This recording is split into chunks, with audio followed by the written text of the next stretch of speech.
Hey everyone, it's July 25th, and that means that if today's your birthday, you share it with mass murderer Richard Wade Farley, whose actions led California to adopt anti-stalking legislation after killing 7 victims in 1988. And that is him right up there. The oldest of 6 children, Farley was born in Texas in 1948, and his father's job as an Air Force mechanic led to frequent relocation for the family.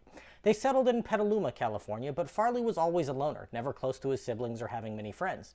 He joined the Navy and spent 11 years in the service, after which he took a job working for Electromagnetic Systems Labs, known as ESL, in San Jose in 1977.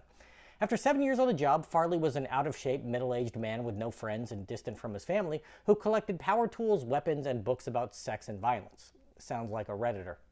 In 1984, a young woman began working at ESL who he became infatuated with, asking her out repeatedly. When his advances were rebuffed, he left gifts on her desk, called her multiple times a day, and showed up at her aerobics class outside of work. Farley would occasionally appear to move on, ceasing contact for a while, only to start again as soon as she started to feel safe. In 1985, she went to the HR department to seek help, and he was ordered to attend psychological counseling, but his harassment continued unabated, sending her over 200 letters and calling her thousands of times. By the spring of 1986, he was threatening other employees over the matter and was finally fired. Despite finally beginning an actual relationship with another woman in real life, he began stalking his victim full-time.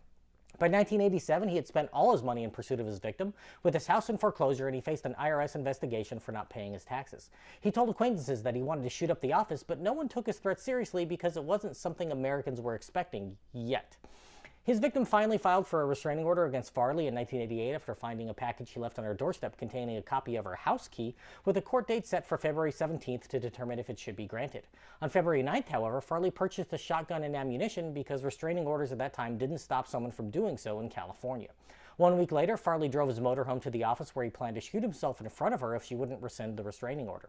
At 3 p.m. on February 16th, he loaded up his 2 shotguns, a .357 Magnum, and multiple other guns, plus 1,000 rounds of ammunition, put in earplugs, then shot out a window at the office and entered. He started shooting indiscriminately, killing several employees as he headed for his target's office. She slammed the door in his face, so he shot through the door with the shotgun blast, knocking her unconscious. He then held a SWAT team at bay for 5 hours while the surviving employees hid. Farley was eventually apprehended after expending 98 rounds, killing 7 and wounding several others. That same day, mass shootings occurred in both Chicago and Pittsburgh, so we've been ignoring this problem for a long time. Luckily, his stalking victim survived and has gone on to be a highly successful corporate executive working with a variety of tech companies. Farley wrote her one final letter from prison telling her that she had finally won.